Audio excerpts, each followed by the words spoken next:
Hey everyone, this is Melissa, and I'm the talkative introvert.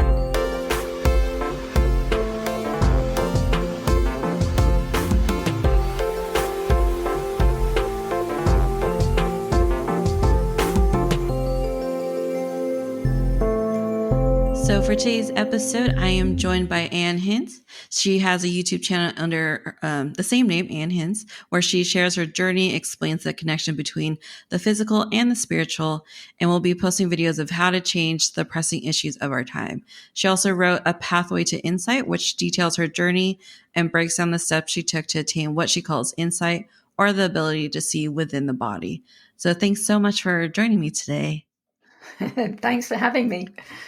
Yeah. So I do ask all my guests so far this one question because I am, the talkative introvert. So introvert is a big part of my personality and who I am. And so I wanted to know, are you an introvert, extrovert, or ambivert? I'm definitely an introvert. I need time to myself. I need to, recharge. So absolutely an introvert. I can be talkative too when it's a subject that I like to talk about, Yeah. which today's episode will be. But yeah, my husband is an extrovert, I would say. So we balance each out. We balance each other well. Yeah, I've actually, I've asked this question to a lot of people so far, and a lot of people are introverts that, do the podcasting stuff. So I thought that's interesting, but yeah, I totally understand the whole, trying or needing alone time and all that. And yeah, well, thank you. Thank you for sharing that.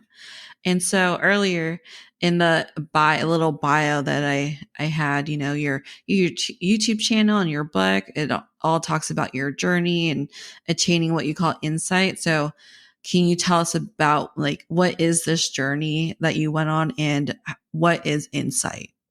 Okay, sure. Yeah, it's quite a long journey, so we'll pause in between and talk about it.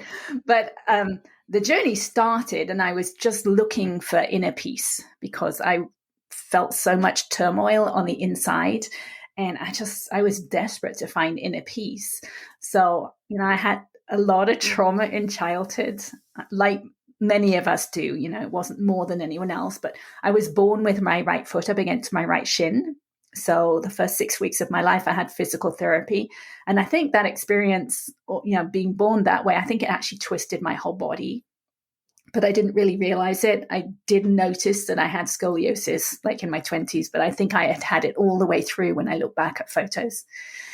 But after that, after 6 weeks of physical therapy, I was handed over for adoption into a family that had just suffered a trauma because they had a 2-year-old boy who had been adopted. Then they adopted another little girl and they raised her for 6 months. And then the birth mother changed her mind, which you could do up to 6 months in those days.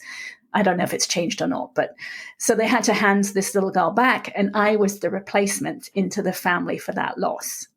So my birth mother didn't change her mind, which they were probably very grateful for. And at 6 months, we started to travel around the world. So we went to Barbados first and then to Sierra Leone in West Africa. And while we were there, we had a house fire. So I woke up one morning and saw the flames coming in through the bedroom wall. So that was a trauma that I held on to. And then we moved to Hong Kong after that. And while we were there, we were sent to boarding school in England, which is halfway across the world. And I was sent to my brother's boarding school, which happened to be a boys' boarding school. So I was the only girl boarder at this boys' boarding school for the first year. And I was actually there for 2 years. There were 2 more girls arrived the next year. And I was teased mercilessly for those 2 years that I was there. So more trauma. and then my dad already had anger issues. So it was very difficult at home. And then in my teenage years, both my parents became alcoholics. So that was also very tricky. And then when I was 19, I woke up one morning and found my mother dead on the bathroom floor. So that was kind of like the big trauma. And we're programmed in childhood as to how to deal with those kind of things. And my programming was just to suppress it all and just carry on with life. So that's what I did. I moved out to the States when I graduated at 21, became a software engineer, got married, had kids. I had digestive issues from my 20s and 30s. And, I worked with external things to try and heal those. And things would work for a little while, but not for very long. Everything would always revert back to how it used to be. And it wasn't until I was in my late 30s and I had a business altercation with a couple of other mothers at my boys' school, where they were very self-confident, self-assured, authority-type women, and they told me I'd done something wrong. And my mind just spun out of control. It just went over and over what they'd said and what I'd said and what could have been different and, all of that. And I couldn't sleep for days. And eventually I got to the place where I realized, first of all, that this isn't normal. Other people wouldn't react this intensely to something that really wasn't a big deal. And I realized it felt a little bit like how I would react when my dad told me I'd done something wrong. So that was my little inkling that maybe there's something from childhood that's still affecting me to this day. So that was the start. That was like the eye-opening place. And it took me to my late 30s to actually get to that place. Yeah. I mean, I completely understand all these different things that happened to you as a childhood that you carry on to your adulthood. Like, it's still something I work with, and I'm sure like a bunch of people work with, and something you have to kind of work with almost your whole life. Right. And the first part is actually becoming aware of it, right? So it took me till my late 30s to become aware that my childhood was still affecting me, because it was so pushed down. It was so suppressed that I just wasn't aware of it. So what happened was that in that time frame, sometime after that, I ended up going to a doctor's appointment. And I don't remember why I went there, but it was nothing to do with emotions. I know that much. But the doctor, he was a holistic physician, and he knew, or he could tell, that I was more stressed than I should be in that situation, because I was a stay-at-home mother with two young boys, right? I know that can be very stressful, but he also knew me. He was also a parent at school, so he knew it shouldn't have been that bad. And he asked me on a scale of 0 through 10 what my stress level was. And I said it was an 8. And then he asked me why. And it was that question that made me realize, it was finding my mother dead on the bathroom floor when I was 19, which is now 2 decades earlier, because the tears were still just under the surface all those years later. So he happened to know this technique, which is called EFT, which is short for emotional freedom technique. And it's also called tapping, because we're tapping on certain places in our body as we're talking through something. And he worked with me, or he tapped with me about my mother's death for about 15 minutes. And I walked away from that appointment being able to tell the story of her death in my mind without the tears there. And that was the first time that had ever happened. So I was amazed. I didn't even know that we stored those memories and those emotions physically in our body. And I didn't know we could let them go like that. So I went home that day and I looked it up online. It was given away by the person who developed it, Gary Craig, for free. So anyone can go online and learn how to use it. And it's very simple to use and to learn. You can learn it in 5 to 10 minutes. I actually have a video on my YouTube channel that's a demonstration of it. So I learned everything I could about it, but I didn't necessarily trust that event with the doctor, right, was really true. It seemed too good to be true. So I wanted to try it out on something else. And at the time, I had a 17-year-old cat at home he was starting to fail. His kidneys were starting to fail. And we'd been told we needed to give him a daily saline shot, like an injection of saline. And I hated needles and hated injections. And the first time I gave him one, my hand was shaking so badly. I knew I wasn't going to be able to do it every day because it was just too stressful. So I thought, well, I'm going to try out this technique. So I tapped about every aspect of it, which is something you do with EFT. So I tapped about my hand shaking. I tapped about my fear of hurting my cat. And I tapped about all the memories I've had from all the injections I'd had from moving around the world, right? I had a lot of injections. And the next day, when I gave him that shot, the needle just slid right in. So all that fear that I had been holding on the day before had totally disappeared. So that's when I realized 2 things. I realized first that EFT is deceptively powerful. Doesn't look like it's doing much. In fact, it looks a little weird, but it really is doing a lot. And that's when I realized that the freedom that I was looking for is on the other side of that fear. And that's where I wanted to be. And I was determined to get there. So that was when I started using it.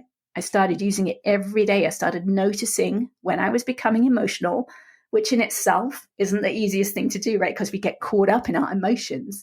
So to be able to stand back and say, oh, look at me, I'm starting to get frustrated or angry or whatever. to be able to do that is a step in itself, but it becomes easier as the days go by, as you become more aware of the emotions. And so each time I found myself emotional, I would tap about it, about what I was feeling, and allowing that to be felt and to be okay that I was feeling the way I was feeling. And the emotion would just leave and I would come back to peace. And then I'd carry on with my day and just, start catching myself each time. And as the weeks went by, I found myself becoming more peaceful. And I wanted more. I wanted it to go faster. Right? I could see changes happening and I wanted more of it. So I wrote down every emotional memory I could think of from my childhood. Everything that happened in childhood, all the crazy things that happened, and as just a list. So it was several pages long. And I tapped through one of those events or beliefs or whatever it was for about an hour to an hour and a half. Each night I tapped on one of those. So over those weeks that I was doing this work, I found myself becoming less reactionary. My mind, which had been very busy and very critical and very judgmental, was becoming quiet. And I had never experienced that before. It was totally new for me, and I didn't know that it was possible.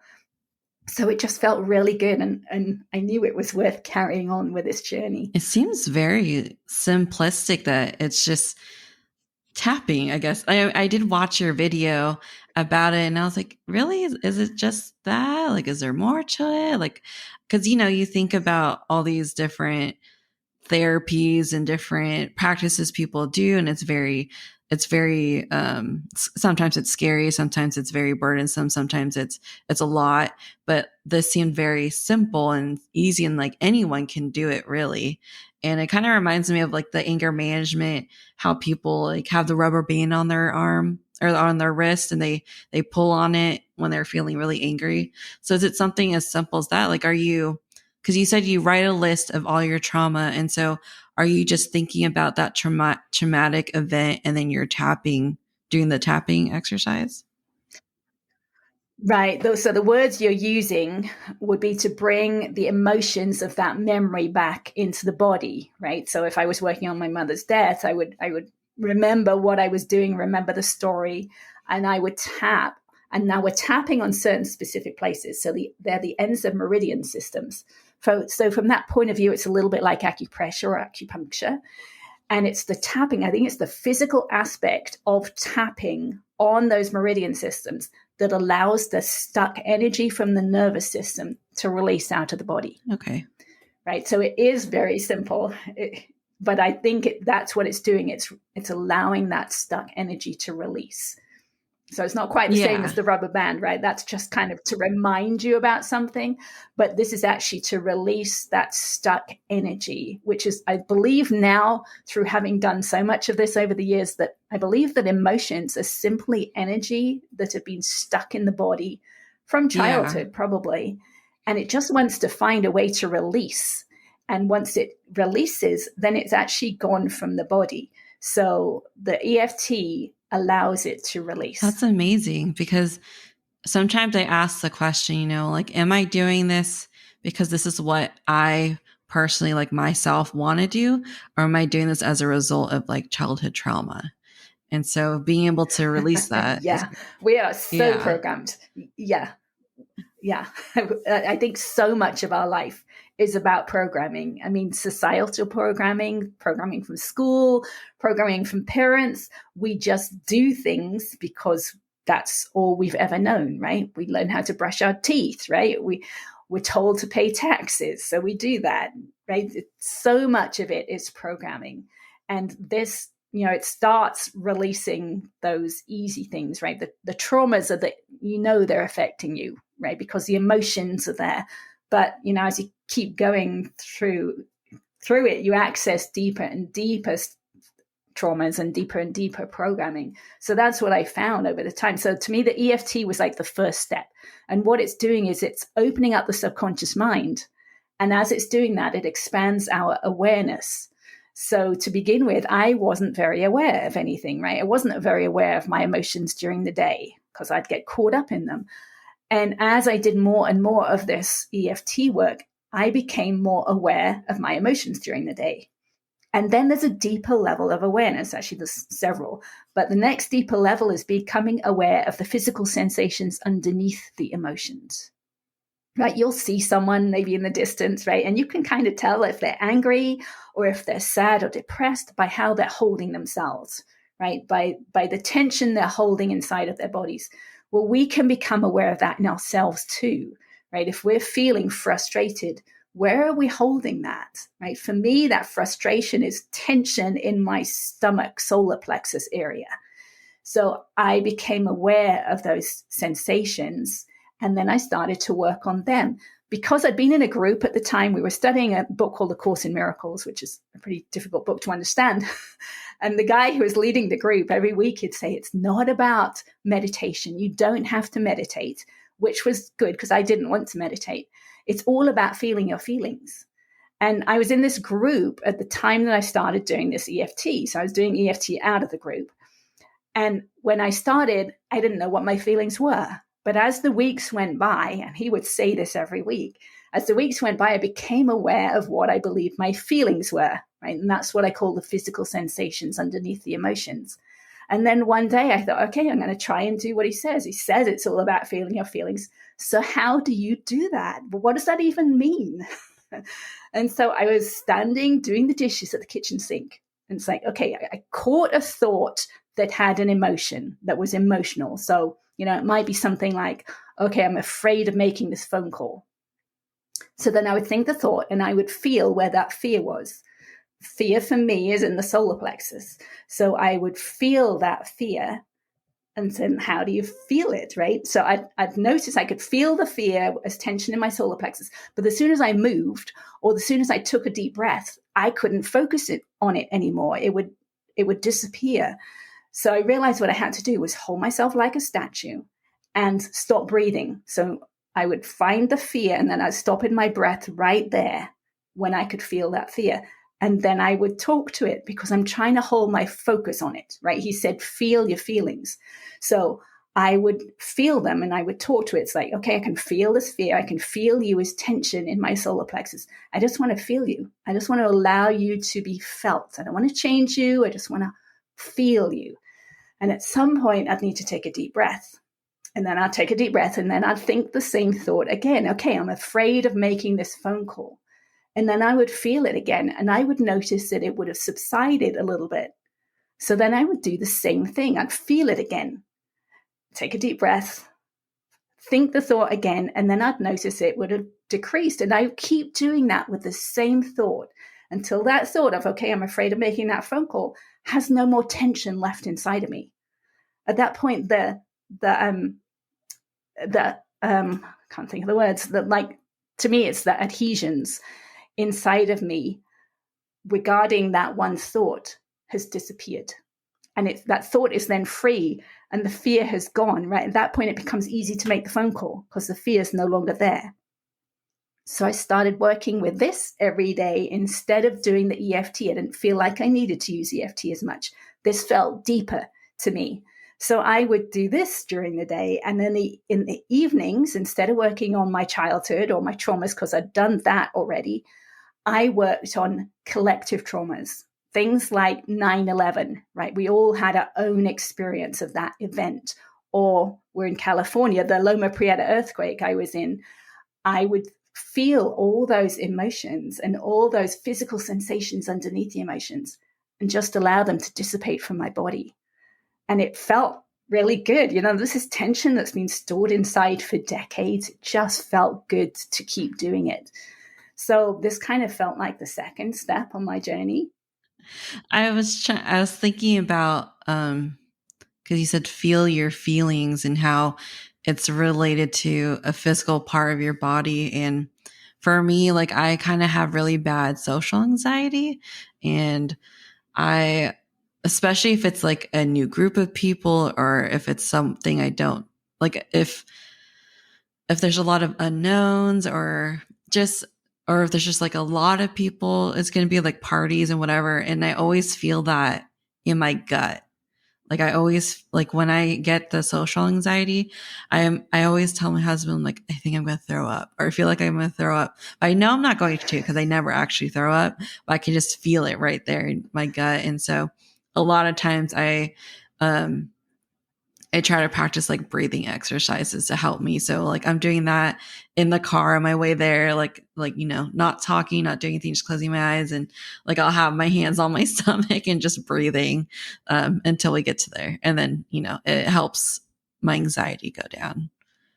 Right. So there's two, right? We've gone through two steps now. So with EFT, right, you could be tapping in the car and talking through what it is, right? Because there's probably multiple aspects to it, right? So I'm afraid of being in a place where there's so many people, but there's also probably other fears, right? I'm afraid of saying the wrong thing. I'm afraid someone's going to judge me, right? You could work out what all those fears are. You could write those down and then tap through each one until it was gone, right? Until that fear had dissipated.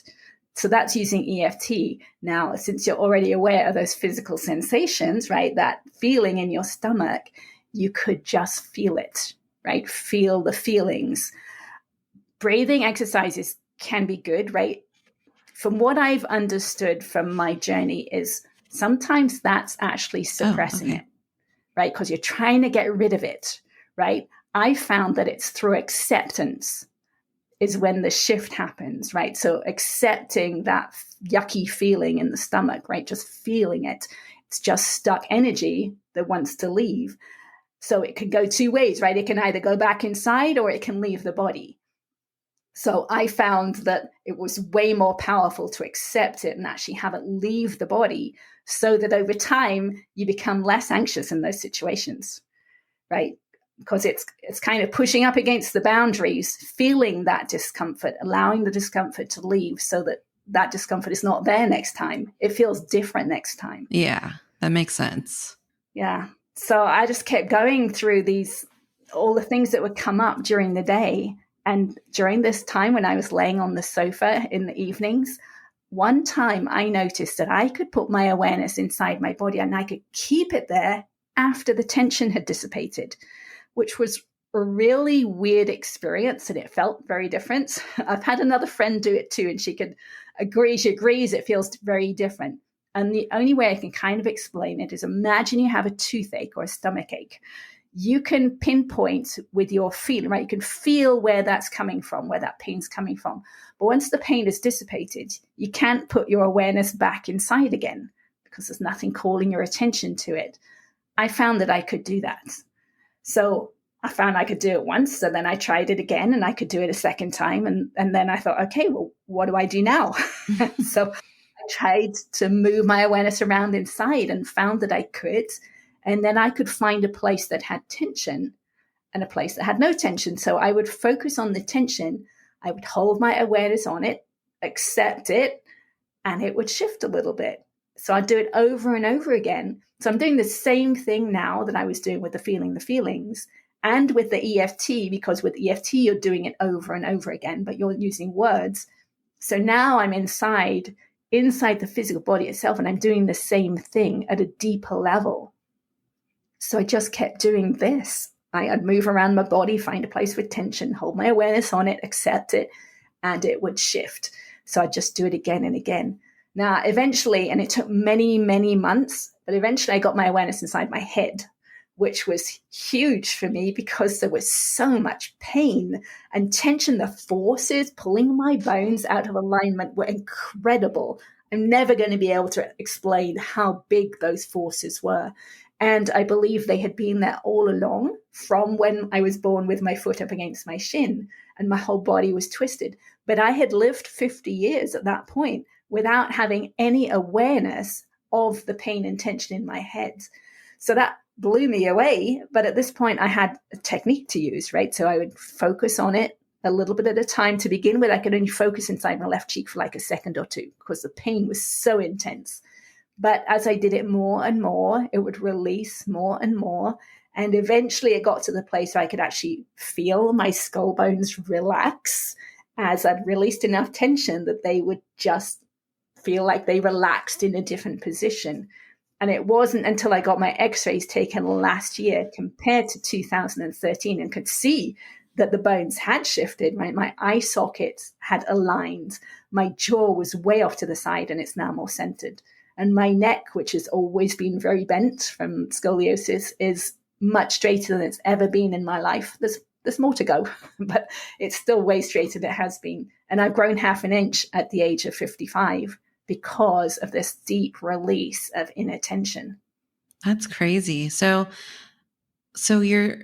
when you're doing this practice, or I don't know what you want to call it, so you're literally just sitting on the couch and just being mindful of, or I'm trying to, because I'm trying to think of like how it's a little different from guided meditation, right? Because I've done guided meditation before where, they tell you to close your eyes, be in a quiet place, and you focus on like the different parts of your body, and they guide you through like releasing tension. And so is it similar to that, or is it like, how is it different?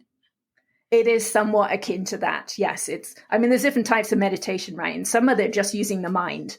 I'm not using the mind. I'm using this. Well, I might be using the sensing mind. I'm not using the thinking mind. I'm sensing, I'm feeling. So that type of meditation where you're going around your body and releasing tension or relaxing, that is similar to this.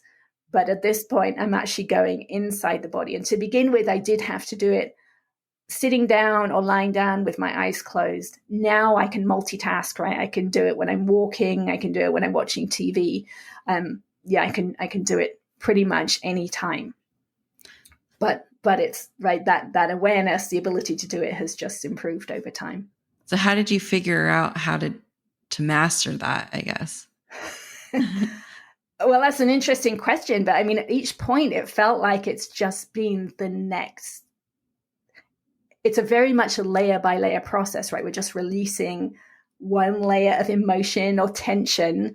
Then the next layer shows up and you just work on that. And the next layer, you work on that. So, to begin with EFT, I was clearly going through my list, right? But then when I got to feeling the feelings, and, I would still try and bring things to mind and release them, like those collective traumas. But then it got to the place that, okay, well, where's the next tension, the next physical tension in my body? And I would focus on that and release that. Then I'd be shown another one and I'd work on that. So it's just been a journey. And I think a lot of people don't realize how good it feels to go on this journey, right? Life changes. We're letting go of that burden that we've been carrying all those years, or at least I was. And so it feels lighter, right? You feel lighter. Life begins to be more fun and things change, right? Serendipities happen all the time. And it's a fun process, right? Releasing tension that has been stored in the body for so long, it's got to feel good, right? And it started to feel so good to do this work that I just wanted to continue.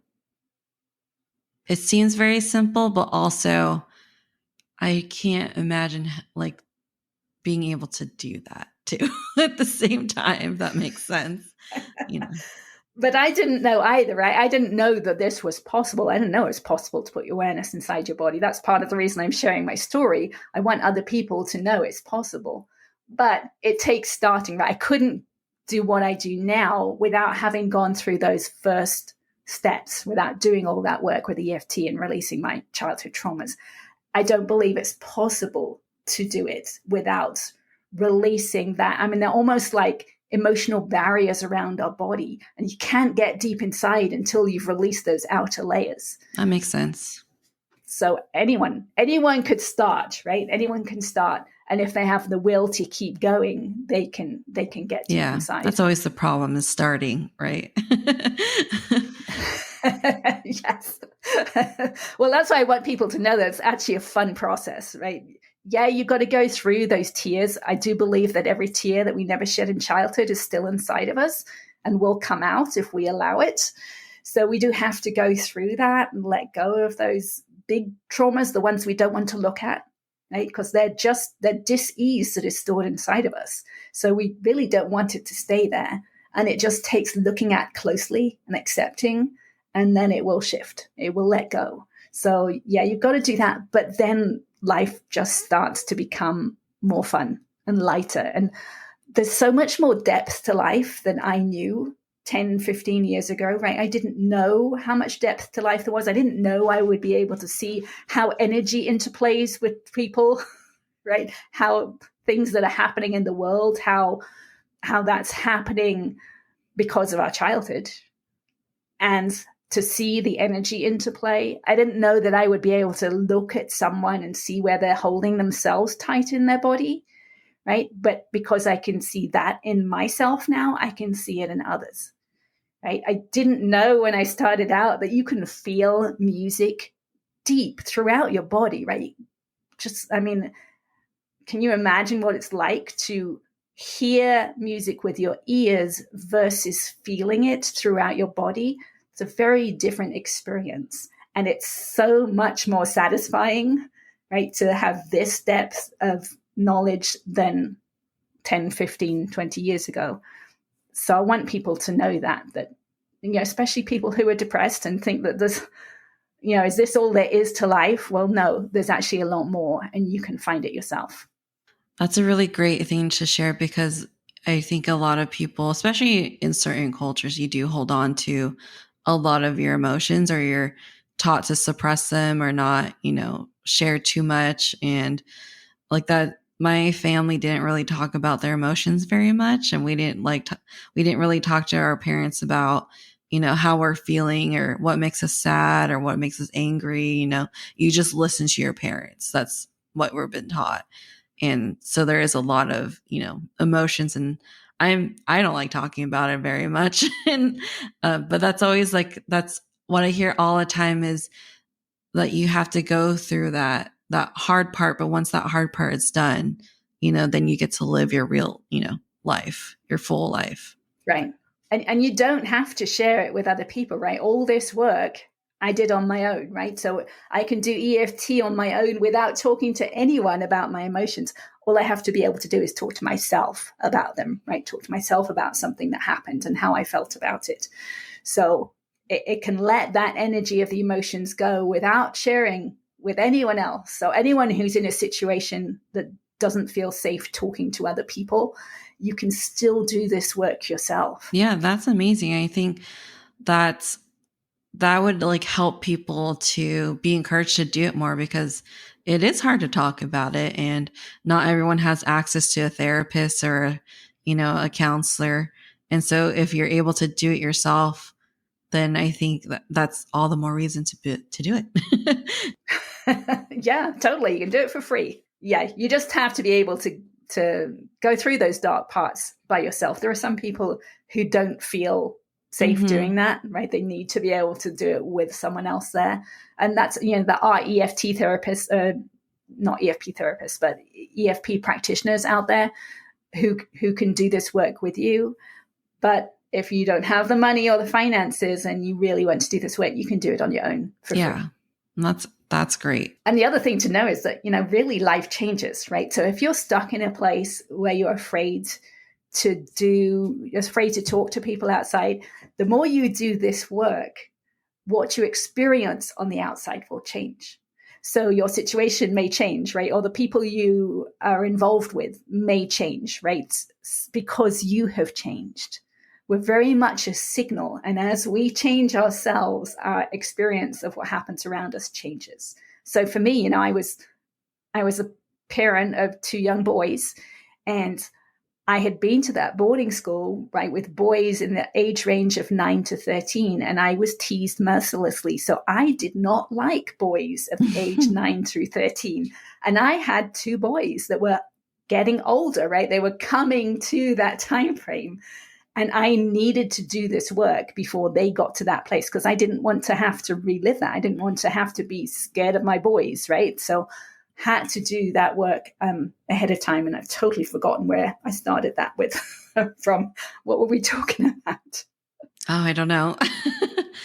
Oh, outside's changing. Right. So I did this work, and then those memories of the boarding school never came up during those years with my boys. It all went fine. So yeah, it's absolutely worth doing. Yeah, I get that. I mean, I think that's a good source of my social anxiety, because it is dependent on who and where and what. And if I am able to like release that and understand like where I'm getting that trauma from, then it would make going out and doing things so much easier. Yes. Yeah. So it takes looking at it, right? Looking at the reason why. And I think a lot of us like to, it's so easy to blame other people. Like we all do it, right? Okay, it's that politician's fault, or it's that group's fault, or it's that person's fault. But when we look at it closely, what we want to look at is how what's happening outside of us is affecting us, right? So what are we feeling when we see that person or we hear what they've done? What does that do inside of us? What feeling does that create inside of us? Because that's where we can work, right? That's what we can work with, those feelings inside of us. So if that person triggers us somehow, we work on that trigger, right? If we keep working on that trigger so that we're no longer triggered, then when we see that person and they do that same thing that used to trigger us, the whole energy of it is very different, right? We will no longer be triggered by it. We might see something else in that interaction. Or if it's a one-on-one situation, that person will feel totally odd if we're no longer triggered, and they will stop doing that, or they will do it with someone else instead of doing it with us. So our power is in working out how we're feeling about anything and then accepting those feelings, allowing that energy to dissipate out of our body. And then that's when things change. Yeah, I think that'd be really helpful, because I'm sure everyone has experienced this, or most people have experienced this, where there's that particular person that triggers you, right? Like when the moment you said that, I knew exactly this particular person that when I see her, I'm instantly triggered. I'm instantly just angry, irritated. They don't even have to do anything. I just have to see them, and I'm already getting that emotion. But they probably aren't doing anything. They're just standing there, and it's ruining my day, or like ruining my day, my experience, even though they're literally not doing anything. I'm just triggered by that person. So if I'm able to control that, or not control it, I don't know if that's the right word, control your emotions or release it. Yeah. Controlling it would be more suppressing it. Yeah. It would be releasing it. Right. So if you could stand in that same situation and not be triggered by her, right, then your energy is stable. And I don't know if she can disappear, but if she could disappear, she might disappear. Right. Or you just wouldn't be triggered, and your whole day would not be ruined, right? Things would be different. Exactly. Because I wouldn't want my day to be ruined by just one singular person who currently isn't doing anything at the moment, Right. And it might well be, and it probably will be, that she reminds you of, or that feeling that is created in you when you see her reminds you of something from childhood. Like you probably had that feeling before. So if you were doing EFT, right, you would work with how you feel around her. And as you're tapping around her and that how you feel, you might actually have a memory pop up of a similar thing where you felt the same from childhood, and then you could tap on that. And that's how it's stored in your body.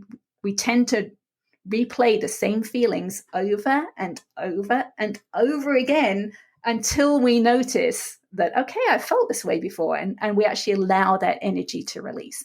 And that's why it keeps replaying it, because it's stuck inside. But once we release it, we don't have to replay it anymore, because it's no longer inside of us. Yeah, makes sense. So we talked about the EFT and the tapping and feeling the feelings, and then awareness. And then was there another part of your journey? I can't remember. The third part was actually going inside and moving awareness around inside the body. Yeah, I don't really know anyone else who's done that much. So if someone gets to that place, please contact me, because I'd love to talk to you. But that's powerful, right? Because now I'm releasing tension in my cheekbones and my neck, and just really deep. I believe it's the subconscious programming from childhood that is releasing at this point. the EFT was an actual practice that you learned. And so the awareness thing, is that something you discovered yourself, or is that also part of certain practice that people share? Kind of like EFT. You mean the third step, like awareness inside the body? Mm-hmm. I'd never heard of it before. I'm pretty sure Jesus was able to do it, because I've been reading some of his esoteric stuff, and from my perspective, when I'm reading it, I believe he was able to do it. But I've not actually heard of other people being able to do it at this point. So that's why, I'd love to hear from someone if someone else is able to do it. My x-rays to me show the power of it. So, if we can shift our bones, then we are so powerful. And, anyone else can do this too. But I do believe it takes doing that outer work, maybe the EFT, that I'm sure there's other techniques that would do the similar thing. EMDR is one, I think, that's similar, and then, going deeper, the awareness going deeper into the body is just something that I've grown to understand as the subconscious mind opens up, our awareness gets deeper and deeper into the body. So I wanted to go back to your comment about you read Jesus more esoteric materials. What do you mean by that? Like, well, some of the Gnostic gospels that were not put in the Bible. So I'm reading them from my perspective, which is very different from my perspective 20 years ago. So I do believe that he's talking about going into the skull, actually. And so, so I know there's more to come, right? Because I can put my awareness inside my palate, inside my cheeks, and my tooth roots. So it's getting deeper and deeper into the body. So at some point, I imagine I will be able to get, right into the center of the skull, right? And some of the it says in one of the gospels, I don't remember which because I'm new to this, that the deepest you can go, right, is where you find God. So we'll see what that means. That's interesting. I didn't know there were stuff like there were stuff outside of the Bible that that's available, because I've grown up Christian, and I went to like a private school for middle school, and we learned different Bible verses, but we stuck to the St. James Bible, which is, I think it's like, the most common one, right? So I didn't realize there were other, what are they called? Not story, gospels. Yeah. Outside of that. Yeah. So that's what got you into that. Yeah, there are. Yeah, my story along that is it's like putting pieces of puzzles together. I got to the place where I realized that cathedrals and churches are three-dimensional skulls, and I won't share exactly how I got to that place, but and then every different aspect of a cathedral is reflected in the skull. So, well, then where is the altar, right? Okay. Where inside the skull is the altar? And I believe I know where it is, but what does that mean? I don't know yet, right? It's all kind of a work in progress. But I know when I'm looking inside my body, I'm looking from somewhere in the center of my skull, because I can tell what's above it and in front and down below. So, and I believe I'm looking through the connective tissue. That's where this tension is held. And that's what's releasing, right? Because I can actually hear it release and feel it release. When I got inside my head, I could hear it release, and it sounded and it felt like old fabric ripping. And that's when it was a little scary. I didn't know if I was damaging myself. So I did research at that point and realized, okay, that's an adhesion in the connective tissue that is releasing, because I'd released enough tension that it felt like it could fully release. So I think my awareness, which I believe is where my awareness is moving through the connective tissue, and I think that's where the soul resides. So I think this work is releasing the soul, freeing it up inside the body. And I think once it is free, it'll be more happy, it'll be more content staying in the body for longer. So I do believe this work will extend life. Obviously time will tell on that kind of thing. But I also believe our ego manifests through those adhesions in the connective tissue. it distorts the signal that we're picking up from spirit. And as we release those adhesions, right, our ego releases and we tune into spirit more easily, which would explain why so many more serendipities happen, right? And just fun things, and life becomes lighter and more fun. I believe it's part of the enlightenment process, right? There's the lightening, right? Things feel lighter because we're releasing the baggage. So there's that aspect to enlightenment, but there's also, right, when I'm looking inside, I can tell what's dark. That tension that's stored inside the connective tissue is the darkness. And as I release that tension, it's light underneath, right? So we are light underneath. We just store this darkness, the shadow, traumas, whatever. That's the darkness. And all we have to do is find the darkness and release it. And underneath, we're light. So would you consider yourself a very spiritual person? Because I know spiritual and religious is different. And so that light, do you believe that's like our spirit? Difficult to put into words, right? I'm not religious. I'm looking at this from a spiritual point of view. I'm almost looking at it from like an energetic point of view, a signal, an electrical point of view, right? I believe we're signals. And, I worked out this soul and the spirit aspect through trying to translate my experience into language that we have from religions and such. So I don't really know. I do think we're light beings underneath, that we store darkness inside. So, releasing all this darkness is going to allow us to be light. What exactly that means, I don't know. Yeah, I kind of what you're saying, trying to put this into terms that we may know, like, it could be a soul. But again, for me, like, I'm not religious either, even though I did grow up like in a very strict Christian household. And we, like, the church I came from took the Bible very literally sometimes.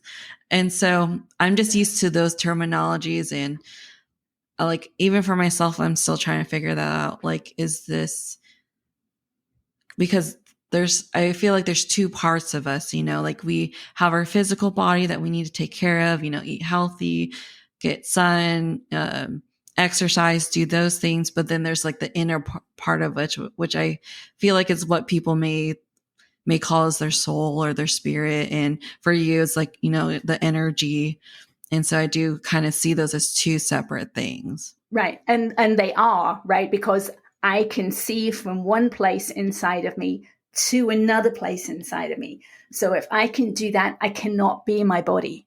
I have to be inhabiting my body, right? So I have no doubt that there is the body, and then there is the being, the soul, the part of spirit that is our soul inhabits the body, right? I believe it comes in possibly through the pineal gland, wherever it is I'm looking from, somewhere in my head.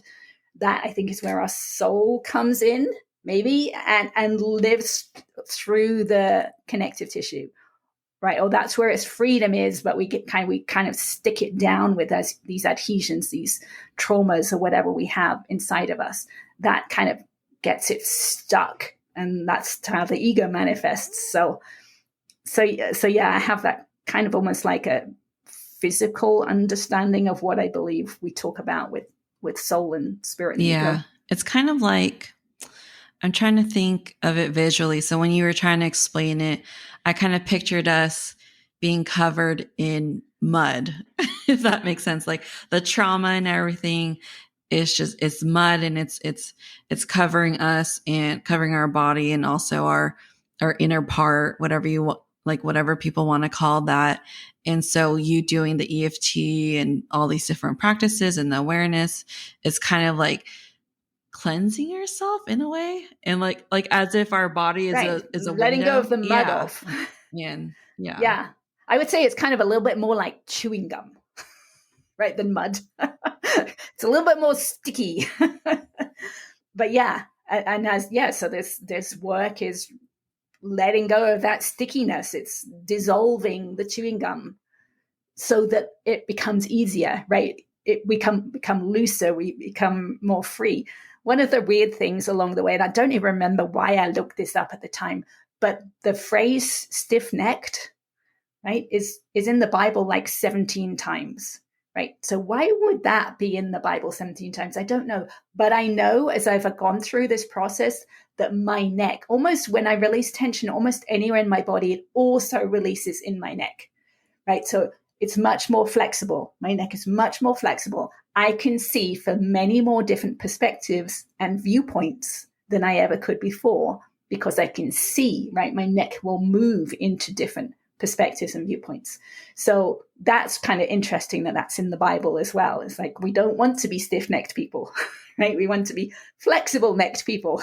Yeah, I think that's one of a very common place to hold tension, because I think, yeah, a lot of people I talk to who, when they hold tension, it's there, it's in their neck, and you feel stiff and it's uncomfortable. And then when you're uncomfortable, it impacts your emotions and how you are for the day and how you act for the day. And like, I know instantly, like, for example, like when I watch a scary movie, right? You're stressed out when the person's walking into the room and you feel it right there in your neck as the person is like, trying to like escape or something.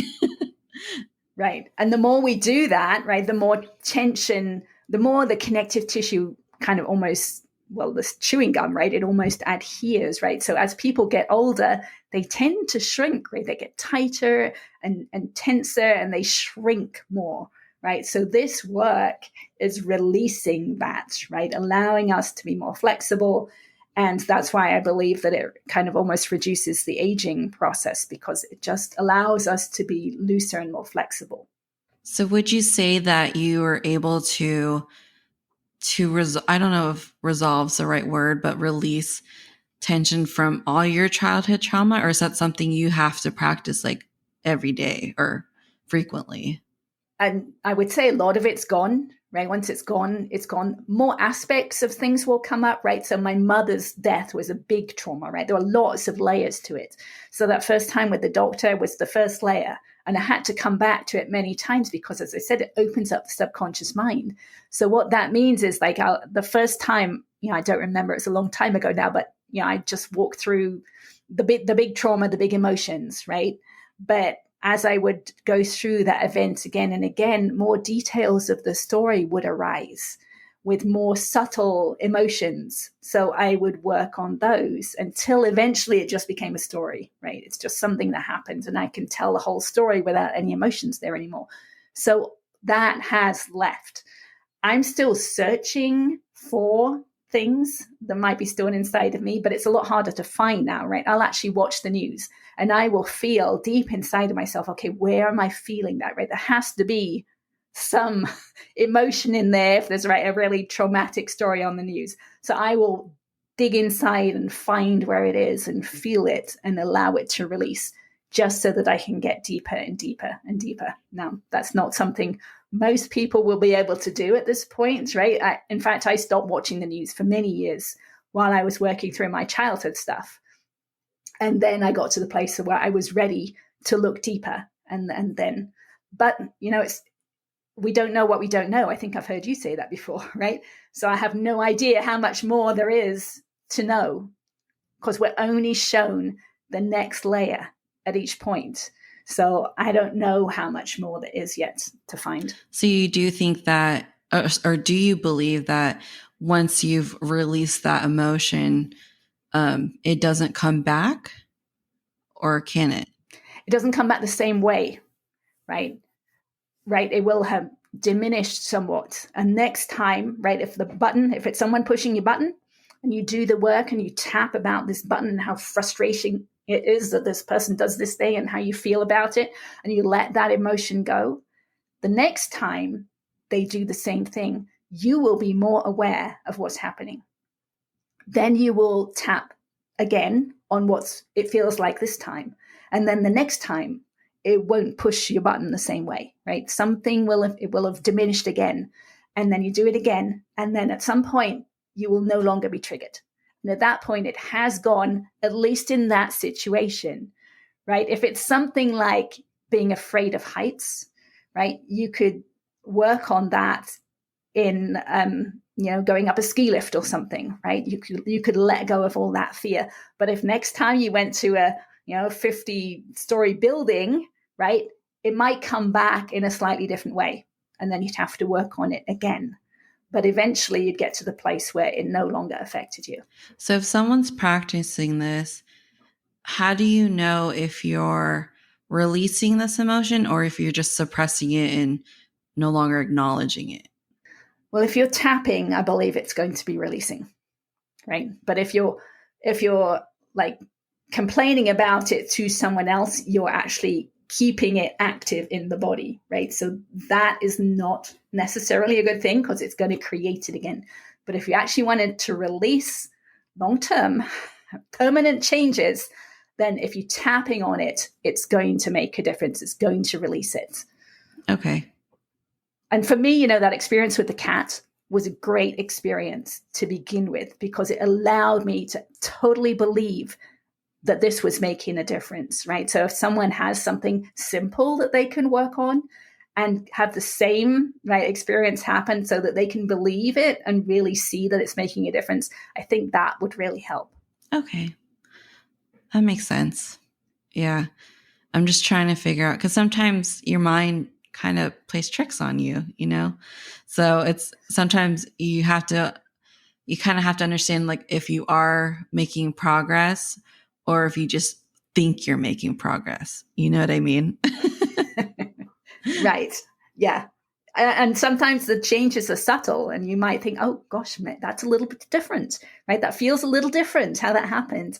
And then use that as your will power to go further, to do more. And because things just change. To me, it's been exponential, right? To begin with, maybe the changes were not as fast, but as I've gone on, they become more and more rapid. So in your YouTube channel, I know you share how, or you show how like EFT is done, tapping and all that stuff. And so what else do you share on there? There's also a demonstration of the feeling your feelings. I talk through that more. And yeah, there's a video about each of my steps and some of the more weird things that happen along the way. And I did one video about the Uvalde school shooting. I hope to do more of that type of video in the future. I got a new computer, so I haven't actually done any videos recently, but all the information is there so people can start this work themselves for free. Yeah, that's awesome. So yeah, I'll make sure to add your information in the show notes so people, if they're interested, can go there and, see what this is about. Like, what is the tap? Because I know, like, because we can see each other and I see you doing the taps, but it's, it's a specific way, right? It is. It's a specific set of points that we tap on. Yeah. Yeah.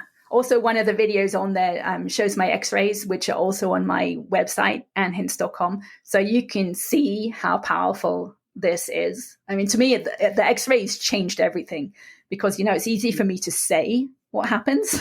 But when someone can actually see physical changes that are just done using focused awareness, it would have really helped me, right? If I had seen that 20 years ago, it's like, okay, you can do this.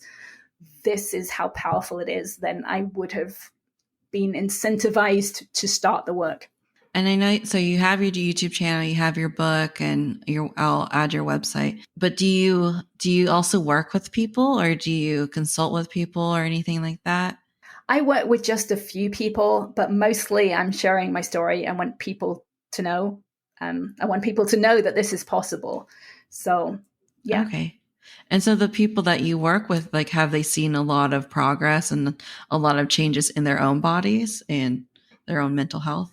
Yes, for sure. And as I said, I've had one person who's been able to put their awareness inside their body. So that's been fun. Yeah, but I haven't actually had anyone who has been as determined and dedicated as I was, right? Who actually wrote down all their childhood traumas and worked through one each night and, really, really wanted the changes. So I would love to find some people like that who really, really want to do this work. I think it's just, at least, I mean, I'll speak for myself, but it just seems like something that's very difficult to do, to, like, really reach in, especially the type of childhood you live. Everyone's lived different lives. And if it's very traumatic and you went through all kinds of traumatic events, sometimes your brain blocks those memories too, so having to reach in and figure that out and relive it again. Yeah. And that's the ego. Yeah. And that's why it really helped me once I got to the place that I understood that emotions are simply energy that's stuck in the body, right? You don't have to get attached to it. It's just energy.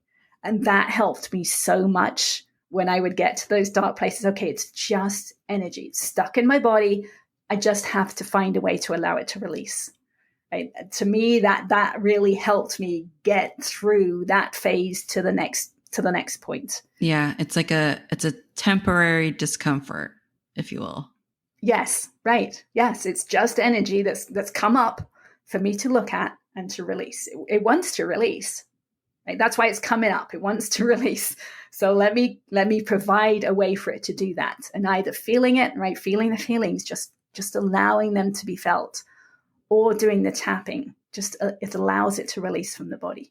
Well, I'm glad you're sharing this story, because I don't think people realize how there are free and simple ways to go about, identifying and dealing with their childhood trauma, because it's hard.